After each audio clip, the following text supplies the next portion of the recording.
It's time for the Freedom in 5 Minutes podcast. Powerful and liberating business strategies you can start in 5 minutes or less. Now, here's your host, Dean Soto. Hey, this is Dean Soto, founder of freedomin5minutes.com and prosulum.com, prosulum.com. And we're here again with another Freedom in 5 Minutes podcast episode. Today's topic is this: Systemizing Global Manufacturing the Easy Way with George Chen. That and more coming up. Oh, today is going to be a treat, an absolute treat, because I have one of my favorite people here on this podcast. Someone who has taken, oh my gosh, like he, not only does he systemize in a way that allows his global manufacturing business to run with as few people as possible, he is so creative when it comes to systems and really doesn't hesitate to at least try to systemize pretty much everything in his life as well as with his business. So that being said, I am here with Mr. George Chen. He is the president and CEO of UBest Packaging Solutions. George, what is up, my man? How's it going? Hey, what's up, Dean? Stoked to be here. Very excited. And yeah. Awesome. So we actually met through Paul, who is a mutual friend of ours. and he introduced us and we started working together, and you do some pretty amazing things. I had no idea when we first started all of the things that you do, but can you kind of give an overview of what you are in charge of and really how did you get to that point? Yeah.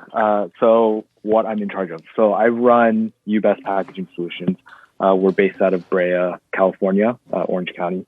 And we do anything branded. So if it involves putting your brand on it, whether it be packaging, business cards, flyers, to clothing, apparel, we do it all. So what I oversee our U.S. operations as well as our overseas operations. We have manufacturing sites here in Orange County as well as in Taiwan and China as well. We not only do we do packaging, but we also do shoe manufacturing as well. So in various different industries. And how I got here. Well, that's funny. I started a sticker company in college. I traded 2 DJ turntables for a vinyl plotter. And what a vinyl plotter is it's if you look at cars, and they usually have those family stickers where they has like mom, dad, son, whatever. So I traded 2 turntables for a vinyl plotter to cut those stickers, and from there we moved into different types of packaging. And that's kind of how it started. That's crazy. So you actually were you selling your vinyl cuts to your friends and things like that? That's pretty dang cool. No, I was originally I just wanted to make a bunch of stickers for myself, and I was pretty into the car modding industry where fix up cars, stuff like that. So it kind of went hand in hand, and then eventually we started selling parts, vinyl, kind of like tinting parts for certain headlights, and we would sell it to car mod shops, and that's kind of how it started. That's crazy. That's so crazy. And now you have a whole manufacturing company in Brea that I've been to a couple of times. You have a staff there and you do some really amazing things there. So kind of give a big rundown of some of the things that you're able to do right now. I know you say, you have your shoe manufacturing, you have whatever, like what's your favorite thing? Like right now, what's like the most like innovative, or what's like your kind of the thing that you love the most with what you're doing right now? I wouldn't say it's one single product that we do. I think it's more so the gratification of printing something and showing our customers and seeing the look on their face. So that's what I love doing. It's not that I love printing or I love manufacturing. I love the feeling of giving my customers a product and having them go, holy crap, this is better than I imagined. Thank you for this. Like, I'm so stoked. That's usually where I get my gratification from all of this. But if you wanted to boil it down to kind of more so a product, I would say our paper packaging, doing boxes and doing retail packaging, or a lot of marketing, influencer marketing packages. So a lot of times we work with global brands and we make special influencer boxes for them that they ship out to all these marketing influencers for them. And we build like really, really cool, custom wooden boxes, sometimes, plastic boxes, clear acrylic boxes, and just make the user experience something super cool that they can post online and share with the world. That's amazing. That's amazing. And you actually deal with a whole bunch of different industries, right? With all of this, and because I've seen your packaging too, and we'll get into some more deep questions in a little bit. But I've seen your packaging. It's funny because when I think of packaging, I think of just it sounds bad because you're probably gonna be like, yeah, that's like totally like not what we do, but I actually just think of like cardboard boxes. Brown shipper boxes? Yeah. Brown shipper boxes. That's literally what everyone says. Like, oh, you do packaging? Can I buy like brown boxes from you? And I'm like, we can do that, but that's not our bread and butter. Yeah. And then everyone's like, oh yeah, you guys are like Uline? I'm like, no, not even. Yeah. So like this is where I want people to kind of get an idea of all the different things that you have created. Like some of the most creative things, like for After's Ice Cream, which is really big over here in Southern California. You did some really creative, amazing things for them and for some pretty big name companies, right? So what are those kind of things? So we're pretty big in the restaurant industry. I would say we do a lot of franchise restaurants nationwide, and we do, local franchise areas. Like, so for example, After's Ice Cream, we did everything from their wall installation. So if you go on their website, I think it's aftersicecream.com. You guys can go through their portfolio and see some of the stuff that we've done. So we do all of their ice cream cups for them. We do all of their wall installations for them. So wallpaper wraps, signage, photo booth opportunities. We just recently did the Rick and Morty collaboration, and we did all of the window clings that go in the storefront, the wallpaper, packaging, and merchandise. So clothing. The Rick and Morty thing, man, was so cool looking. Like, kind of give an idea of what that actually was. Just because, man, if you guys saw the video of this, you felt like you were in the cartoon.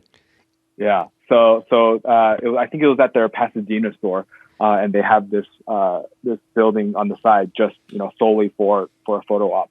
So once you walk in the door, it's covered in wallpaper of different designs of Rick and Morty, and you go in there and you take photos and with ice cream and whatnot. But you just got to go to the website and take a look at it for yourself. It's kind of hard to explain. Oh, I love it. Like I always think of what you do as putting like ideas and dreams into a physical, touchable product, whether it's actual packaging for something or a wrap or something like that gives that whole physical. You're able to put these ideas into a physical form, which is absolutely amazing. I love it, man. We like to say we bring ideas to life. If you have an idea and you saw something super cool and you want to recreate it or you want to redesign it into something that fits around your product, that's what we're good at. We're really good at building packaging around our customers' products, whether it be boxes, bags, or whatever it may be. We're really good at catering to certain customers and making something very memorable. Oh, Yeah, I love it. So, guys, if you haven't noticed, I'm like, these guys, you guys got to know exactly what this guy does, so that as we go deeper into how he actually gets this done, you'll be blown away that he's able to do what he's able to do with with such a lean organization. So, all that being said, when we first met. I mean, you had always prior to us even meeting, you already had seemed to have a mind for systems and operations, and you run your business, from what I can tell, very differently than a lot of other people in your industry. And that one of those things is definitely a focus on outsourcing and documentation. So what's your whole idea when it comes to those two things, documentation and outsourcing, so that you can maintain a flexible but still powerful organization? You know, it's funny that before we met, I actually did not really think of that kind of way. It might have seemed that way, but no, really, it wasn't. I did learn from a friend was that one time we were. I can tell you, when we started this company, I was typing out invoices on Microsoft Excel. Wow. Doing inventory counts manually by hand, typing them into Microsoft Excel, and calculating our inventory that way. So that's where we started. Wow. And me and my friend, he was helping me out, and we were talking about inventory management systems, because, going through my inventory every week and counting everything was not working. Yeah. So we found a company called stitchlabs.com, and he explained to me, he was like, you have to catalog everything. You have to go through, input all of this data, and it's going to take a lot of time. Yep. But if you put in the work now, it'll be smooth sailing later down the road, because you'll have all this infrastructure that you've implemented already. So that was kind of the beginning of where I had that kind of systems thought and operations way to do things. But in the until we met, that's when it started really kicking in and understanding, doing the outsourcing and documenting all of our processes. Because, in the very beginning, it was me. I was doing the account managing, I was doing the sales, I was doing the invoicing, I was doing the purchase orders, I was doing the accounts payable, accounts receivable. So I was literally doing everything. So there wasn't really a way that I systemized everything. It was just, if something came up, I had to do it, and I just did it and then moved along. But slowly as we met, I started realizing, hey, I can document all this stuff, because at the end of the day, how to type an order is going to be the same every single time. Exactly. So how do I document it so that I can pass this along and have someone else take care of it for me, where I can focus on the more important parts of scaling my company, doing business development, doing product development, things that actually I'm very valuable at. Yeah. Because at the end of the day, my time isn't used best if I'm typing up invoices or typing out purchase orders, right? But yeah, systems changed the way I run this company. That's awesome. What was the first thing that you put into a system that not necessarily the first thing, but the first thing where you were blown away, where you thought, oh crap, I don't have to do this thing ever again, and now that gives me time to do this other thing that's way more valuable. What was the first thing that where the kind of the light bulb just clicked? It was order processing and invoicing. I hate doing that. Absolutely hate it. Typing out invoices and typing out orders, it was such a waste of my time. And once I implemented that and I passed it along, I was like, I can focus on sales. I can just talk to the customer and say, hey, please process this order because, and these are the details of that order, and never have to do it again. Man, that was the beginning. And that snowballed into we've always had a process on how to do some of the printing in our warehouse. Yeah. But once that happened, I was like, okay, now I'm starting to look into all of our different things that we do, and how do I systemize this? Coming from a startup company, or coming from not having any business background, learning on the fly. Now I have to think, how would a global corporation do this, right? They have all these standard operating procedures. So now that made me realize, because I was doing everything myself, I didn't really have I knew that I had my operating procedures, but it was all in my head. Yeah. There's no way for me to teach someone and have them replicate it time and time again without any errors, because then it's all subjective. Then it's like, oh, you have your way of doing this. I have my way of doing this. Here, I'm teaching you how I'm doing it, but you're not going to be doing it the same way I'm doing it because there's no documentation on it. Yeah, exactly. So I started looking in my warehouse and in our printing facilities, and I'm looking at how do I systemize this now? So now I went through our printing process and started documenting. Okay, you mix the ink for 15 seconds. And why do we do this? We started listing out all the different reasons why we do certain things and what to look out for, right? If the ink is not mixed properly, you're going to get separation and whatnot. And it kind of teaches everyone, hey, this is the exact way to do it. And if something goes wrong, then we look at that document and say, okay, where did it go wrong? Yeah. And you can easily pinpoint now at what process something went wrong. And now we have a much better quality control, because now we know, hey, this print station is producing something different than this other print station. What's the difference between the two or whatnot? Oh, I love that. Oh, that's cool. Especially the idea that because you have the process, you can see where something breaks down. It's not a person. If somebody messes up and it's just because it's in their head, then it's like, okay, well, how do I fix that? And that's not very fixable, especially if they keep on messing up. But if it's where it's the process, it makes it super easy to be able to say, boom, there's a problem right there, and to fix it. I love that. Before we get into more of the tactical stuff, so walk me through. New customer comes in. What's your entire system from going from new customer, comes in to ideation, where you're coming up with strategy and everything like that, to actually delivering a product, and what's your involvement in all of that? Now, so in the beginning, beginning to end, I was doing everything. Now, once we started outsourcing a lot of our account managing. So now when a customer comes in, say they call us, right? Either whoever's in the office will take the call, or if I take the call, I'll get their contact information. They'll most likely give me a brief of what they're looking for to do. Okay, cool, thank you. And I instantly, as soon as that call is done, I provide my VSAs, who the customer is, what their email address is. I say, please send them an intro email.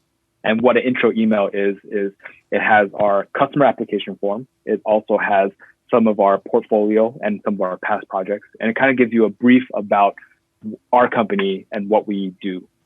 So it starts off there. They send the customer application, they get set up, and then they respond with what they're looking to get a quote for. Say it's a very standard product, they'll go through a quote. If it involves, and then, so they email us what they're looking for a quote. So then my VSAs will go ahead and grab that information and start working on the quote, looking at either, where to kind of pull some product from different places, wherever it may be, shoot back the quote to the customer. Quote's good, customer starts placing the order, they'll send us the artwork. My same VSA, so at this point, I haven't touched anything. I'm just monitoring. My same VSA will take that artwork, send it to our pre-production department. They'll come out with the proof. Proof goes out back to the customer through the VSA. Customer approves the proof. Then we move into manufacturing. That's done either here, overseas, wherever it may be. And from there, product gets delivered. I have not touched this product or talked to the customer once. Oh, I love this. The only time I'm involved is more so product development. Yeah. So if they're trying to build the packaging around their product, or if they're trying to come up with something new with different types of materials, that's where I kind of jump in more of the creative side, and helping them, understand what capabilities, because a lot of times, I would say 90% of customers, they have a graphic designer in-house, or they hired someone to do graphic designing. But that graphic designer is solely for online. Yeah. They know how to, make pictures, put it on a website, and make it look nice. Yeah. They don't have the experience of doing graphic design for packaging or for printing, because it's way different. You need bleeds, you need Pantone colors, you need all different checkpoints. So the difference is that that's where I come in, and I help them, guide them through that process in doing the understanding how to build these custom projects. But that's the stuff that you enjoy, yeah? Yeah, no, it's fun. It's fun because then I'm starting it from scratch and then bringing these ideas to life, where at the end of the day, the customer's like, wow, that was super cool. And for us, we try to provide a 5-star experience every time we work with a customer. We know what it's like dealing with, I don't know, someone like, I can't really compare, but someone like Vistaprint or someone like Blue.com to do your business cards, right? You just send something online, you hope it comes out, and you get your product, and it's like, it's okay. Yeah. But for us, it's like, we guide you through that whole process because we know what to look out for. We know that if you're printing a box and it needs to go in the fridge, or you're printing a box and it's going to go on something that's wet, we know that, hey, you need to use different types of materials to get what you're looking for. So that's why we're different from most suppliers in that we will look at your product and try to understand it instead of just trying to sell you something. Yeah. That's not our goal. Our goal is to give you a 5-star experience where you can tell us, hey, this is what I'm trying to go for, and we take the reins and we guide you along the process. And that's our way of providing a 5-star experience. Oh, I love that. And you have the time to actually do that. Yeah, I'm not typing out invoices and purchase orders all the time. Man. So there was a time where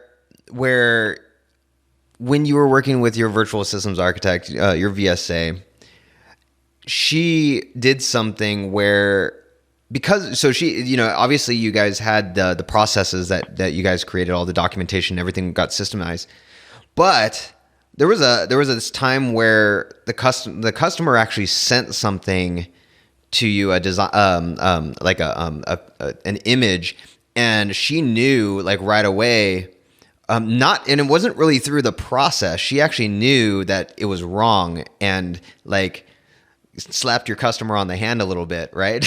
Yeah. So that specific example is when one of our customers sent us artwork that was not print ready. So what print ready means is that once you send us the artwork, all we do is take it, make a proof out of it, and print it. We don't touch it. We don't do anything at all, right? But what they sent to us was a artwork, but it had like text in the middle, giving instructions on what needed to be what size and whatnot. And if we took that and we printed it, that would have went wrong, or it would have had all that markings on there. So what my VSA did is that she responded and saying, hey, we noticed that your artwork that you sent was not print ready. Please make sure you remove all of your markings and resend us artwork so that we can move it into print. Oh my gosh, I love that. And that was that was not necessarily something in the process, but do you feel like that because you had so much documentation, because all that, because as your VSA is actually creating all that documentation, they're learning your business. Do you feel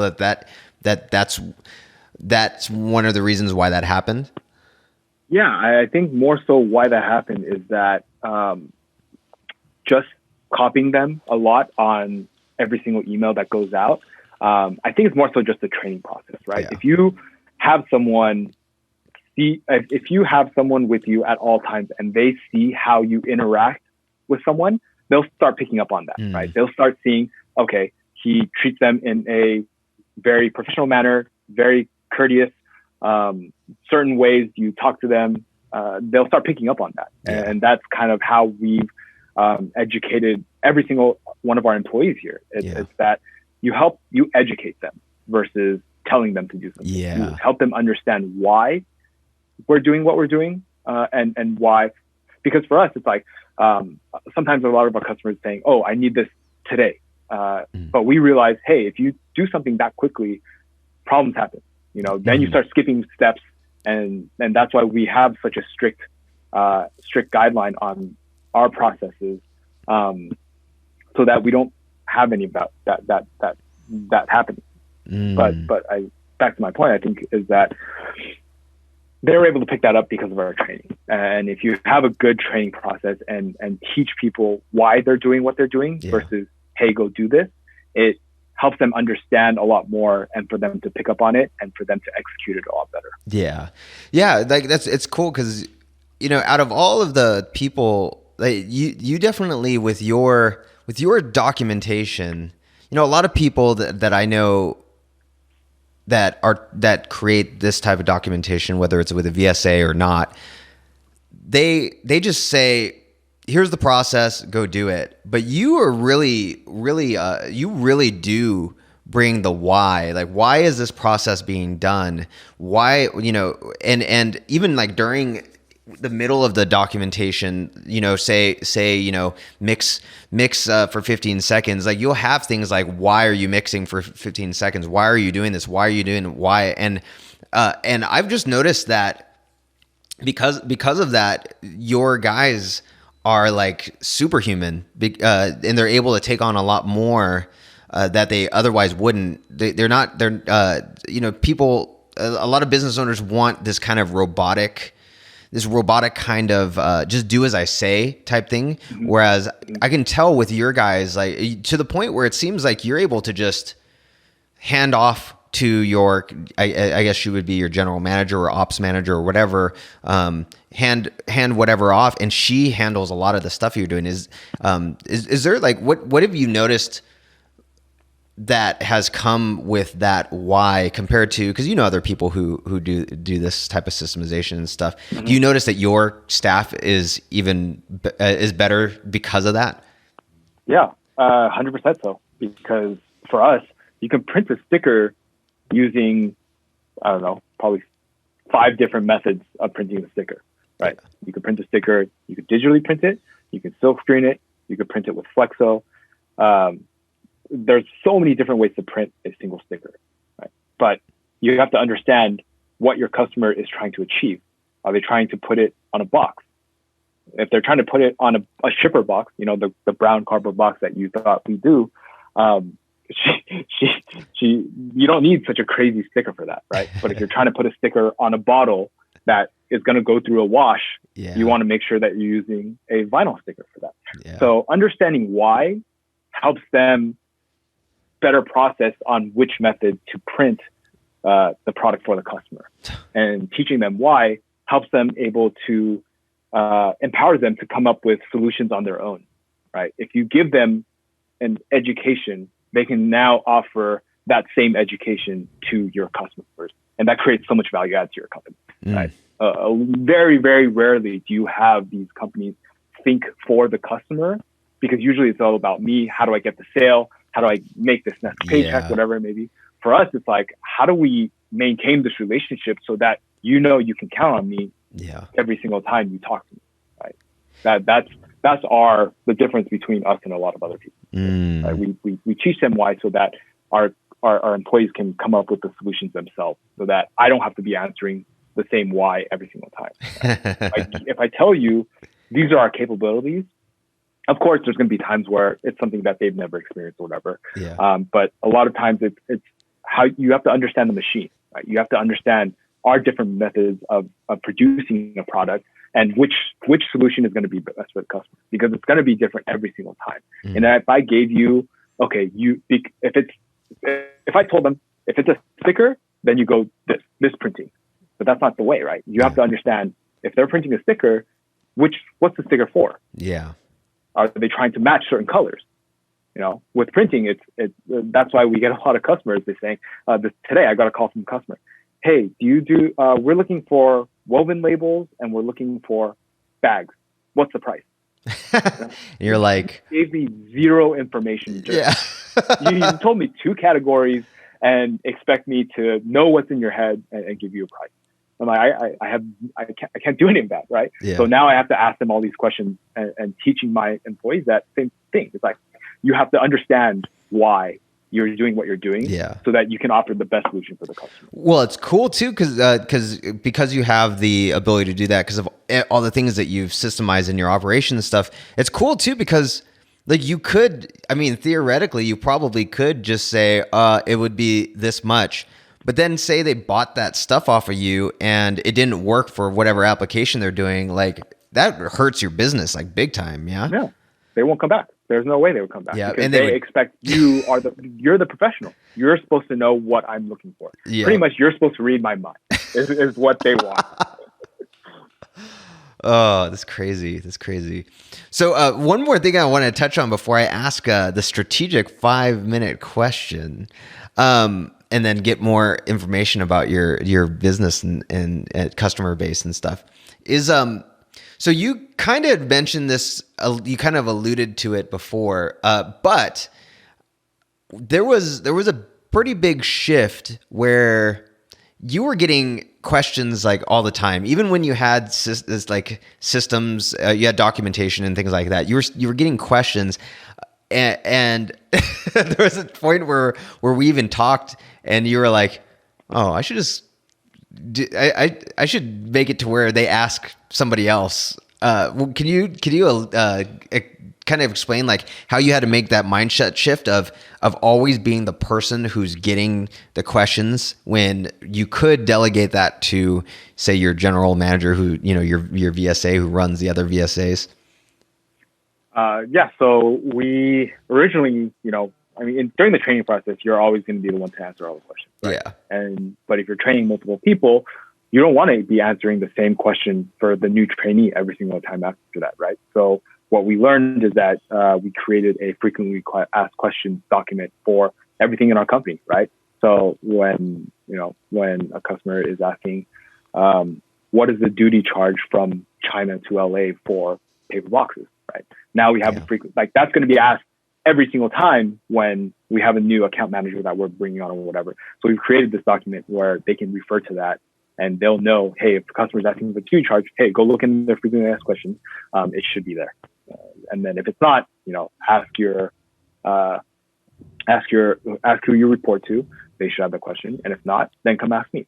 Right. So now I've delegated all the questions that are being asked into my main manager. And then from there, if it needs to get escalated, then it gets escalated. I love that, man. And you don't do any of the training whatsoever for anyone new that comes on as far as like a VSA, like a remote person, right? Not anymore. So the VSAs through ProSaloon, they come systems trained. I'm sure if you're listening to this podcast, that they all come system trained, and I hired one August of last year.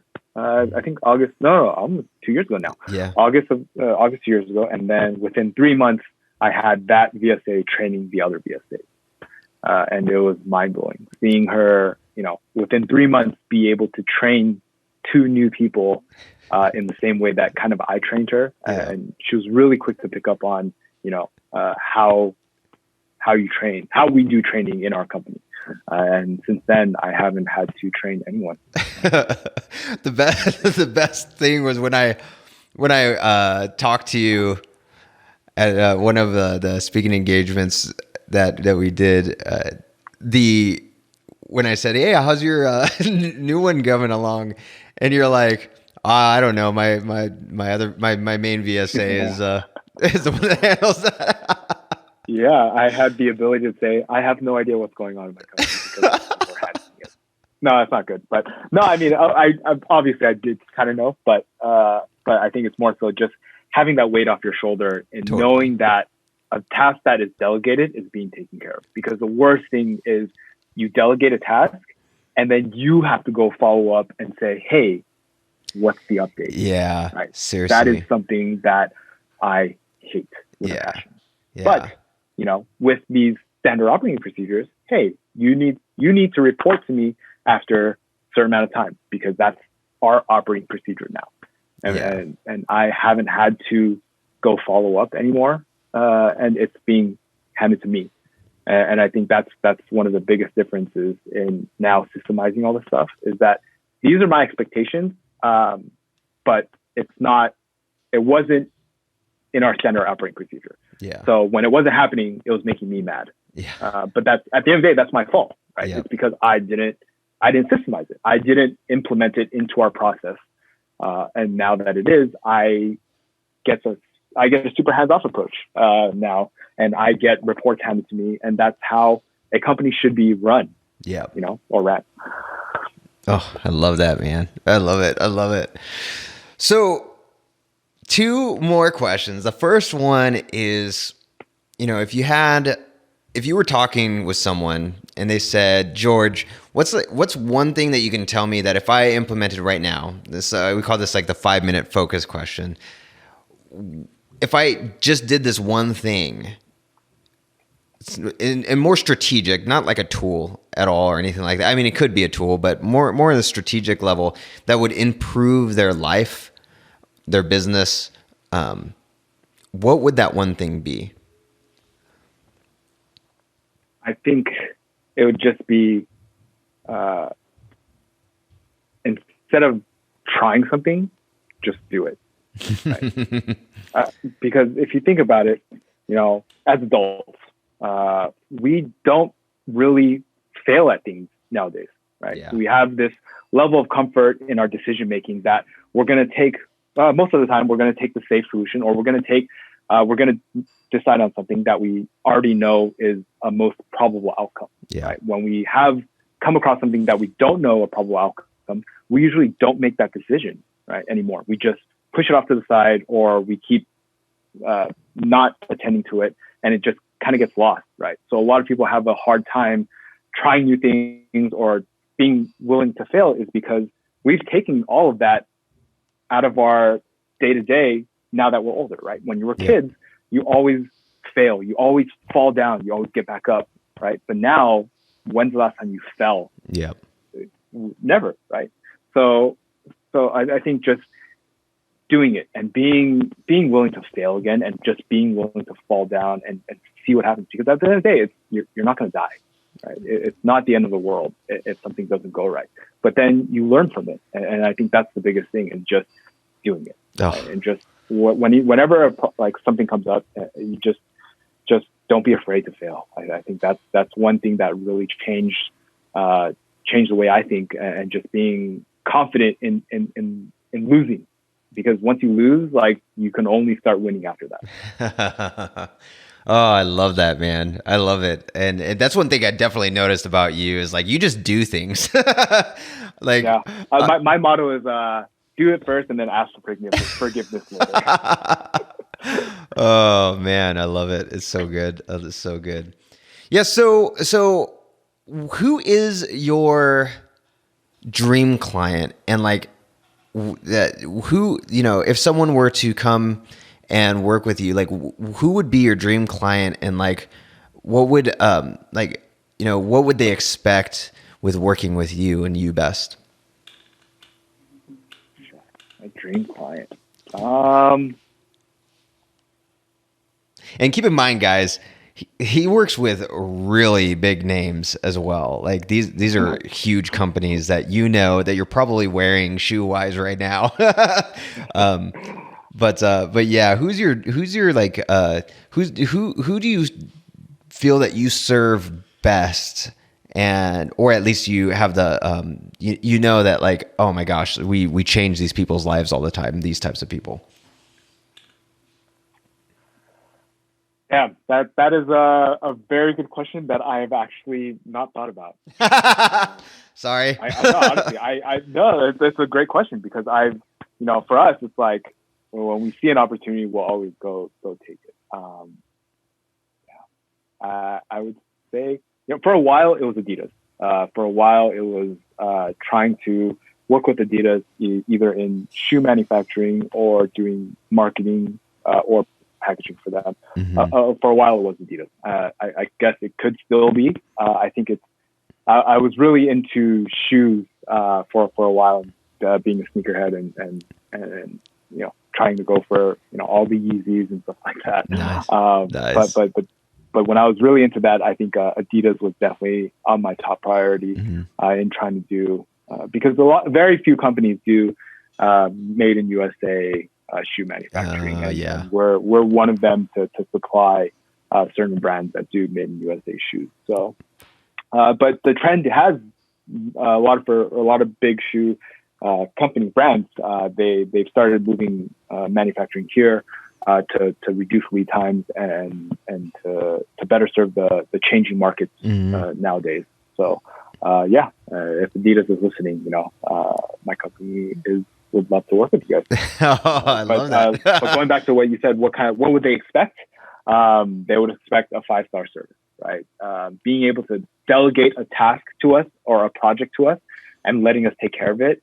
Because a lot of times how companies utilize us now, when I was, the main dealing with all the customers, at once, they would be like, George, this is what I need. Go get it done. And I'd be like, all right, handled. And then, take it, give them the product and have them stoked about it. And I think that's the easiest way to help these brands scale. So our bread and butter is taking a company from either 3 locations. So in the restaurant industry, our bread and butter is taking a company from 2 to 3 locations and helping them scale into 100, 500 stores within, a short amount of period of time.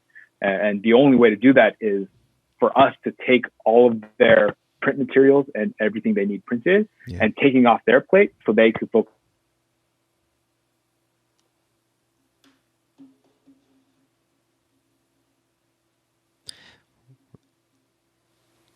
Oh, sounds like, there you go. All right. So it sounds like, okay, so you cut out a little bit. Are you still there right now? I knew this was going to happen. Always happens at the most inopportune time. Can you hear me right now? Yes. Did I cut out? You cut out right at like toward the end of what you were saying, and like what of what they can expect, and you were talking about print material. What they can expect is they can expect a 5-star experience with us, regardless. Kind of like how if a customer would say, "Hey George, this is what I want. Take it," and then that's what we do. We would take it and then run with it and provide them a product, and that's our bread and butter, helping companies scale and taking away a lot of their tasks to do. So what our bread and butter is taking from the restaurant industry, taking a brand with 2 to 3 locations and helping them scale to 100, 500 stores. And how we do that is that we help them with all of their print materials so that they can go focus on the franchise sales. They can focus on finding locations for their next locations for their next store to be open. Right, that's where they're valuable and utilizing their time, not trying to shop for the best price to get the cheapest business cards. Right, that's a waste of their time. And working with us, they get that 5-star experience in delegating a task and knowing that it's going to be handled properly and it's going to be executed and the product's going to come out exactly how they want.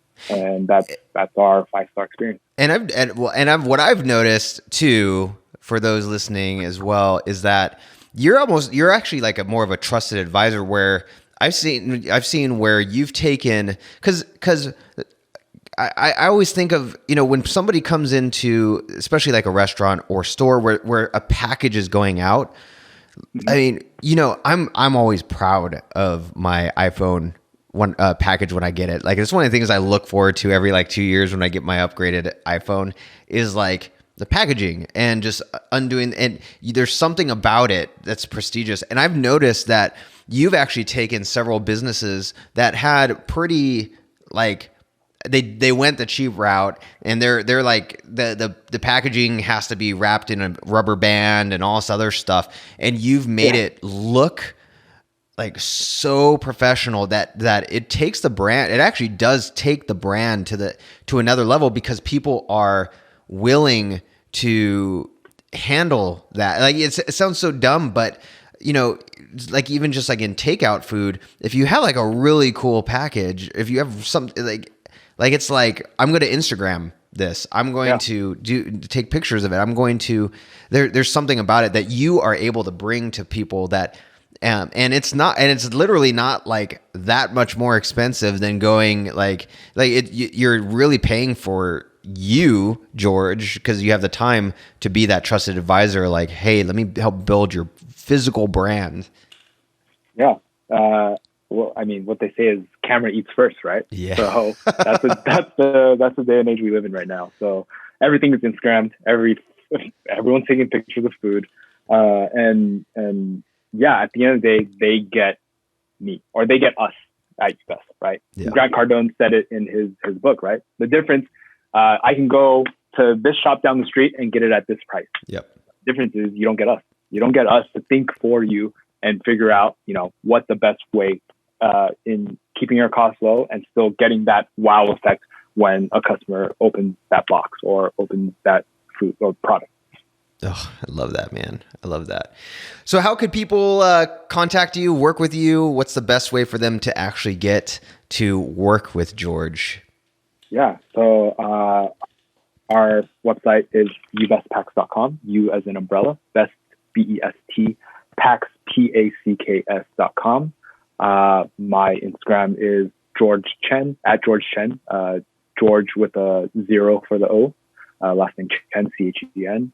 And yeah, you can contact us there through our website or through our Instagram. I love it, man. We'd love to work with all of you guys. Dude, yeah. And so if you're listening and you want some amazing branding, if you want to really take your business to the next level when it comes to physical branding, and you want your packaging to look better, better than all of your competition, you have to work with George. It is absolutely amazing. So George, thanks for being on, man, and for sharing all the things that you do. It's honestly amazing. There's so many other ninja stuff that he does, but I didn't want to keep him on for so long. But yeah, man, it's so good having you, and I appreciate you being on. No, thank you so much. It was a treat getting to share kind of our experiences and what we do, and just trying to teach people and giving them a better experience. We know, we've heard of so many times customers like, oh, I can go on Alibaba and order this.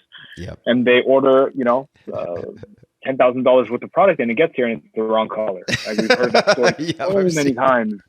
And that's for us to help customers avoid. And it's night and day, their experience. And we've had customers leave us a lot of times and saying, oh, I got this, I remember one last story before we leave. Yeah, totally. I remember one time, this girl, she was nickel and diming us for 5 cents off a t-shirt, or I think it's for like 500 shirts or something like that. It was a small order, but she was like, oh my gosh, like, why can't you just give it to me for 5 cents cheaper? And I'm like, I've already done so much for you. Like, this is my price. I'm not making any money. I'm doing this out of a courtesy because you are a friend of a friend, and whatever it may be. The next order, she ended up going to someone else, and I heard that supplier made her cry because of their service and how they would not, do everything that she asked. And I was like, dude, that's what you get, right? It's like, I think customers always have to understand it's always better to pay 5 cents more, and have that peace of mind. Totally. And knowing that something else is going to be taken care of, where you don't have to worry about it. Totally. That 5 cents is, for something, maybe not in the millions of quantity, but for something, if it's a small order, like, trust that you get what you pay for at the end of the day. Yeah, and you would want that peace of mind in paying a little bit more. And I think customers have to understand at the end of the day, it's all about service. It's rarely is it about product. Of course, the product plays a factor, but at the end of the day, it's the service you get and why companies do so well through customer service, because you always remember when you had that great experience with that one supplier, and you'll always go back to them, and you don't really care as much about what the price is. You really care about how you felt and how it was a piece of cake. And Yeah, no, and that's what's so you're spot on with that, because you've engineered yourself to be able to give that service, and think of all the, not just the money that was wasted by her, but the time that was wasted by her, and the stress and all that stuff. That's stuff that the stuff you can't put a price on. No, exactly. For 5 cents per shirt. Well, you can actually 5 cents. Oh, but no, like that, it's time that she can't get back. That probably, that put a huge amount of stress on her. That's at the end of the day, if you find somebody who's amazing at what they do, and as long as they have the systems to stay amazing like you do, you're only making things better like all the time. And so that's what makes what you do so valuable. I can't think of any other company that's built like yours, to where you're just constantly delivering more and more value over time as you figure out more systems to offload.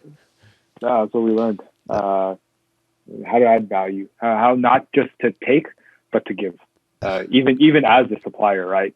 It's how do you give to this person, and that's definitely helped us for the long run, for sure. Dang, I love it. Well, thanks for meeting on, man. I appreciate it. And guys, go check out ubestpacks.com. George is amazing.